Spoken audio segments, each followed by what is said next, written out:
What the city is talking about. This is Montreal Now on News Talk Radio, CJAD 800.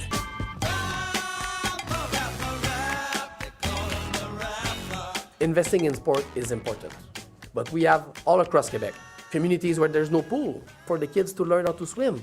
We have ice rinks that are in a bad condition. We have baseball fields that needs to be repaired. That should be our priority when it comes to investing in sport. We should be investing in our infrastructures, in our communities across Quebec. This is a good investment for sports, not giving a financial aid to a tournament that has been held the two last time without any public funds. Wow. So we have not heard a whole lot from Ganadou over the last little while. That's Gabriel Nadeau-Dubois, the co-leader of Quebec Solidaire. But he makes what seem like some pretty good points there, right? Especially that last one about why was public money never needed before, but all of a sudden we're ready to throw that kind of money at it now. James MENNIE, the Montreal Gazette on the line. Jim, what's your takeaway from all that you've heard here? Well, you can ask the same question about why are we spending $7 million to bring the LA Kings to some exhibition games. And guess what? They didn't charge before. There was one, I wish I could remember who it was. It may have been, someone in the opposition. It may have been the Liberals. When the whole LA Kings fiasco broke, they said, we look like a bunch of tikun. We look like a bunch of bumpkins. We look like a bunch of hicks. Now, is Montreal that bad, that odious a venue? Is Quebec only known for dumb language laws and high taxes that you actually have to pay events to come and pretend we're a world-class city here? Or what's going on? We have Caroline Proulx, the tourism minister, who's saying, I have a study, $71 million in economic fallout, so if I'm going to spend $6.5 million on this, it's money well spent.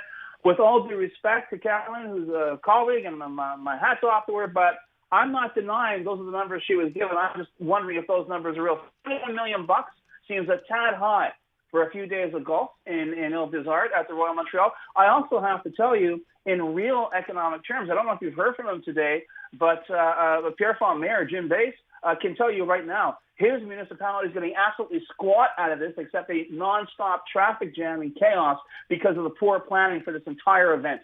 So, another broken, ratty feather in the cap of Quebec when it comes to bringing on world-class events.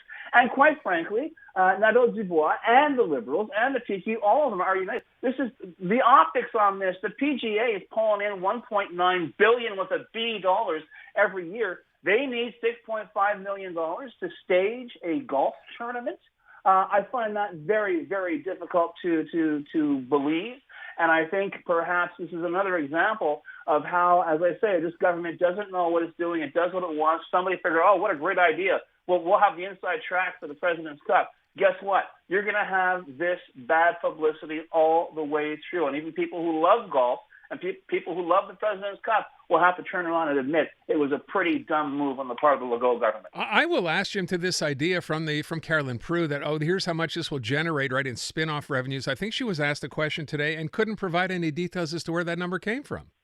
Well, she said she had that number, but don't forget, Aaron, you're talking to a guy who covered the, how can I put it, the epic of F1 racing in Montreal. And I have seen various studies that said the economic fallout from Montreal is anywhere between, one study says $80 million.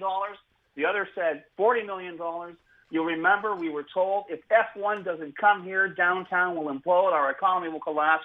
You may recall the year F1 didn't come here because it was, back then Bernie Ecclestone was having one of his usual snits about Montreal. It didn't show up. Somehow the city survived. And it wasn't until the year after that we began pouring money back into it, fixing up the paddocks for people who said, you're lucky we actually do our race here. Yeah. This idea that somehow we have got to do this, we are really putting ourselves on the map, but not the way we want. We're putting ourselves on the map as a bunch of bumpkins who just basically dip in. You want money here? Have a whole mess of money. But just bring your golf game or bring your car race over here and everything will be fine. We're looking really Bush League on this, not world class. All right, let me move on and talk about the other big story today, which is what's happening, I guess, in Ottawa. I don't know if they've taken the vote or not yet, but there was a motion of non-confidence brought by the Conservatives. Again, this is at least the second one. We knew going in that the Bloc and the NDP were not going to support it, but what we did find out today, Jim, that we didn't necessarily know a couple of days ago, is the timeline that the Bloc have now set in order to prop the Liberal government up. So that's new. Well, as you say in these parts, des moyens de moyenner, there are ways of getting things done. The Bloc knows that right now it has the leverage to insist that the Liberals, by October 29th, turn into actual legislation their two private members' bills. And by the way, just to be clear, the vote was held. The government will live to face another non-confidence vote another day. I have to tell you, I heard the clip from Tom Mulcair, who's suggesting that Trudeau doesn't want to be beholden to the separatists. I can understand that at one level. On the other, it's going to be very difficult for the Conservatives to make hay with this, because one of those private member bills, can you imagine Pierre Poilievre turning around saying, the Liberal Separatist Coalition is allowing Canada's seniors to collect more in pension? Can you imagine doing an ad like that, Aaron, and turning around saying this is a bad thing? Because this is one of the things, and Blanchette, the Bloc leader Blanchette, is not stupid. This is a kind of a mom or grandmom and apple pie legislation that people love. So I'm not sure. There's going to be a tiff, and the government will fall. But I don't think it's going to fall over this. And for the time being, I think we can maybe tremendously wrong here, but I think for the time being, we can stand down till at least Christmas. I don't think we're going to see any big moves.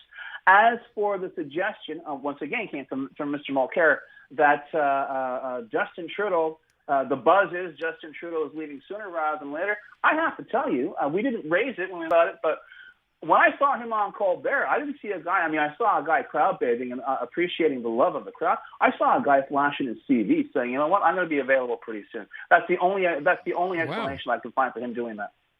Oh, hold on. So you're saying, did you watch the whole interview? Yeah, I watched it online. And you didn't kind of think, you know what, that was a pretty good, this interesting idea, Jim, that you have about him flashing his CV, meaning what? That he knows his days are numbered and he knows his days are numbered. Here I am with my colorful socks, my great personality, my winning smile, okay? Uh-huh. And I'm going to be available, guys and girls. Just remember. Anybody got a job? Yeah. The line forms at the right. Hey, listen, and don't forget, he was also crowd bathing there, as we say in Quebec, over at the UN. UN's always been a real happy venue for Justin Trudeau. So, don't be surprised. Maybe there were other discussions we don't know about. Maybe he'll have a new title. But, it's entirely possible. The next federal election in this country will not be fought with Justin Trudeau involved. Wow. There you go, James Mennie, conspiracy theory on what happens to Justin Trudeau next. Okay, good. I'll remember you said that today. Last thing to bring up, Quebec's biggest growth industry you suggest is the provincial civil service. You talking about the OQLF here, Jim, or what specifically? No, I'm just talking overall. The Quebecor, I accuse them of being cheerleaders, but when they find embarrassing stuff about that nice Mr. Legault's government, they publish it, and they have discovered that even though he ran in 2018 on a pledge of reducing Quebec's huge civil service and the costs related therein, he has in fact increased the number of civil servants in Quebec by 10,000 since 2018.